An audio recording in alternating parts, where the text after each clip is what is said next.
सामने आया। इसी साल बांग्लादेश लौटने का ऐलान किया है। राजनीतिक वापसी को लेकर हलचल बढ़ गई है। ये बड़ी खबर आपको बता रहे, बांग्लादेश की पूर्व प्रधानमंत्री शेख हसीना ने अपनी वतन वापसी को लेकर बड़ा ऐलान किया है। वो 2 साल पहले अमेरिका और पाकिस्तान समर्थित एक तख्ता पलट के जरिए सत्ता से हटाई गई थी। तब से शेख हसीना भारत में रह रही है। उन्होंने एक इंटरव्यू में अपनी वापसी को लेकर कड़ा रुख अपनाते हुए कहा कि वो इसी साल बांग्लादेश वापस लौटेंगी। शेख हसीना ने आरोप लगाया है कि बांग्लादेश की अदालतों का उनके खिलाफ फैसला राजनीति से प्रेरित है और ये उनकी पार्टी अवामी लीग को नेता विहीन बनाने की कथित साजिश का हिस्सा है। उन्होंने दावा किया कि वो ऐसा होने नहीं देंगी। तो शेख हसीना का ये बड़ा ऐलान सामने आया है। हालांकि अब ये जो ऐलान उन्होंने किया है, ये कितना आसान होगा इनके लिए बांग्लादेश में लौटना, क्योंकि अभी जो सरकार है और जिस तरीके से अवामी लीग की स्थिति है वहाँ पर बहुत मुश्किल है शेख हसीना का वहाँ पर लौटना और वापस सत्ता में आना। बहरहाल बड़ा दावा शेख हसीना की तरफ से ये किया गया। और अतुल रंजन मेरे से होगी ज़्यादा जानकारी के लिए इसी खबर पर। अतुल, कैसे होगा ये शेख हसीना का ये दावा कहाँ पर सामने आया है, क्या कुछ एग्जैक्टली उन्होंने कहा है?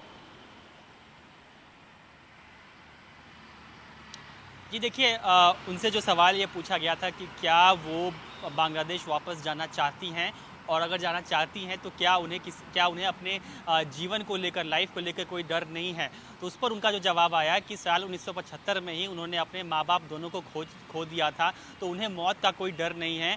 और जो बांग्लादेश का जो प्रशासन है और जो सरकार है वहाँ की, वो उनकी पार्टी जो अवामी लीग है, जो इंडिपेंडेंस की जो पूरी लेगेसी जिस पार्टी के साथ है उसको ख़त्म करने की कोशिश की जा रही है। तो मैं ऐसा नहीं होने दूंगी, इसे बचाने के लिए जो संभव होगा वो मैं करूँगी।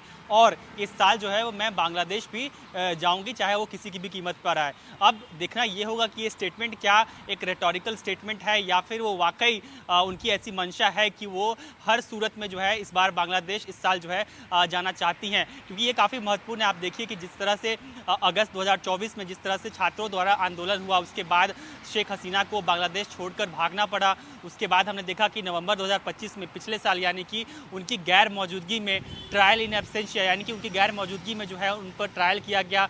जो तमाम जो प्रदर्शन के दौरान जो छात्रों पर जो हिंसा हुई थी और तमाम जो मानवीय अधिकारों का जो उल्लंघन किया गया था, उसके उन आरोपों पर जो है एक विशेष अदालत ने उन्हें फांसी की सज़ा सुना दी थी। जिसके बाद जाहिर सी बात है ये उम्मीद की जा रही थी कि शेख हसीना वापस बांग्लादेश जो है वो नहीं आएंगी। लेकिन तब से आप देखिए पिछले 2 सालों से शेख हसीना लगातार जो है भारत में रह रही हैं। इस बीच वहाँ पर बांग्लादेश में एक नई सरकार भी आ चुकी है, BNP की सरकार आ चुकी है और तारिक रहमान प्रधानमंत्री बन चुके हैं। और लगातार जो है भारत से शेख हसीना के प्रत्यर्पण की जो डिमांड्स हैं वो भी लगातार की जा रही हैं। पर हालांकि अभी तक ऐसा कुछ नहीं हुआ है। लेकिन शेख हसीना की तरफ से एक बड़ा बयान ज़रूर कह सकती हैं आप। पहली बार शायद उन्होंने पिछले 2 सालों में ऐसा कहा है कि वो एक बार फिर से बांग्लादेश जाएंगी और ताकि उनकी जो पार्टी को ख़त्म करने की कोशिश की जा रही है उसको, जो पूरा प्लान है उसको जो है वो नेस्तनाबूद कर दें।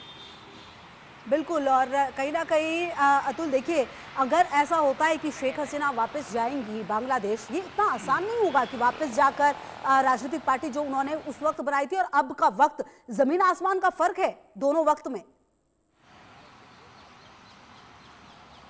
बिल्कुल, आपने बहुत सही कहा कि ज़मीन आसमान का फ़र्क हो चुका है। उस समय के जो हालात थे वो अलग थे, अभी के हालात जो है वो बिल्कुल अलग हैं।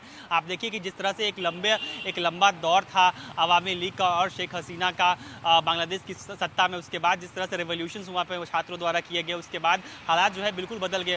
पूरे जब आंदोलन चल रहे थे उस दौरान हमने देखा कि किस तरह से जनता जो है एक तरह से शेख हसीना और उनकी जो सरकार के जो लोग थे उनके खून के प्यासे हो गए थे। जिसके बाद उनके ना सिर्फ शेख हसीना को, आप देखिए कि उनकी पार्टी के नेताओं को भी जो है देश छोड़कर भागना पड़ा। और लगातार जो खबरें आ रही हैं कि कई उनके पार्टी के नेता जो है वो बंगाल में शरण लेकर जो है वहाँ से जो है पार्टी के कामकाज को देख रहे हैं और पाकिस्तान पार्टी को जो है लगातार एक्टिव रहने की कोशिश कर रहे हैं। अभी देखिए फरवरी में जो इस साल जो चुनाव हुए थे जिसमें BNP जीत गई और तारिक रहमान प्रधानमंत्री बन गए, वहाँ पर अवामी लीग जो है चुनाव नहीं लड़ी थी। यानी कि अभी के जो चुनाव हुए उसमें से उनकी पार्टी शेख हसीना की बिल्कुल गायब थी, उनके पार्टी के नेता भी गायब थे। यानी कि वापस जाना वो भी तब जब विशेष अदालत ने आपके खिलाफ फांसी की सजा सुना रखी है, पार्टी का जो पूरा स्ट्रक्चर वो बिखर चुका है। तो चुनौतियां अपार है, बड़ी चुनौती होगी और देखना बेहद महत्वपूर्ण होगा कि क्या सचमुच बांग्लादेश में वापसी शेख हसीना की होती है और अगर होती है तो वहां पर क्या टर्म एंड कंडीशन होंगे। बहुत शुक्रिया आपका इन तमाम जानकारियों के लिए। यहाँ रुक रहे बहुत छोटे से ब्रेक के लिए, आप रहिए हमारे साथ, देखते रहिए इंडिया न्यूज।